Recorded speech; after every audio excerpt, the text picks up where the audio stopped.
ఏపీలో 16,347 ఉపాధ్యాయ పోస్టుల భర్తీ ప్రకటించినప్పటి నుంచి వైసీపీ నేతలు సహించలేకపోతున్నారని ఎమ్మెల్సీ భూమిరెడ్డి రాంగోపాల్ రెడ్డి ఆరోపించారు.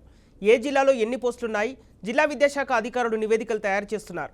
ఇక మాజీ ముఖ్యమంత్రి జగన్మోహన్ రెడ్డి తెచ్చిన 117 జీవో వల్లనే రాష్ట్రంలో ఈ దుస్థితి వచ్చిందని ఆరోపించారు. ఇక జీవో వల్లనే ఈరోజు ఉపాధ్యాయులు అదనంగా ఉన్నారని గత వైసీపీ ప్రభుత్వం లెక్క తేల్చలిందన్నారు. ఖాళీగా ఉన్న ప్రతి ఉపాధ్యాయ పోస్టు భర్తీ చేయడానికి రాష్ట్ర ప్రభుత్వం కట్టుబడి ఉందని స్పష్టం చేశారు. ఇక నిరుద్యోగులు వైసీపీ ట్రాప్లో పడొద్దని యువతకు సూచించారు.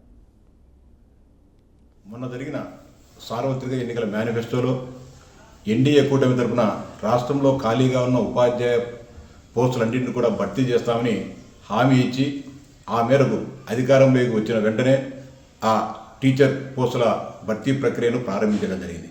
రాష్ట్రంలో ఖాళీగా ఉన్న 16,347 ఉపాధ్యాయ పోస్టులను భర్తీ చేయాలని చెప్పి రేపో మాపో నోటిఫికేషన్ కూడా రావడం జరిగింది. ఈలోపే గతంలో జగన్మోహన్ రెడ్డి గారు ముఖ్యమంత్రిగా ఉన్నప్పుడు ముందుగా 23,000 ఉన్నాయని చెప్పి ఒకసారి చెప్పారు, తర్వాత 18,000 అన్నారు. తర్వాత నోటిఫికేషన్ ఇచ్చేటప్పటికి 6,500 టీచర్ పోస్టులు మాత్రమే ఖాళీగా ఉన్నాయని చెప్పి నోటిఫికేషన్ ఇచ్చి నిరుద్యోగ ఉపాధ్యాయులను దగా చేసిన చరిత్ర జగన్మోహన్ రెడ్డి గారిది, వైఎస్ఆర్ కాంగ్రెస్ పార్టీది. తర్వాత చంద్రబాబు నాయుడు గారు ముఖ్యమంత్రి అయిన తర్వాత 16,347 పోస్టులను ఐడెంటిఫై చేసి నోటిఫికేషన్ ఇవ్వడం జరుగుతోంది. కానీ ఇప్పటికిప్పుడే నిరుద్యోగ ఉపాధ్యాయులందరికీ అన్యాయం జరుగుతూ ఉంది.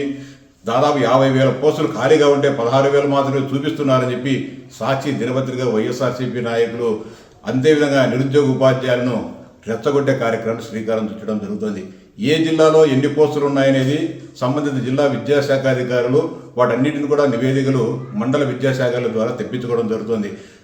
ఇలా ఒక పక్క జరుగుతూ ఉంటే అనంతపురంలో కేవలం 183 ఉన్నాయి, శ్రీకాకుళంలో 144, ప్రకాశంలో 124, నెల్లూరులో 104 ఉపాధ్యాయ ఖాళీలు ఉన్నాయని చెప్పేసి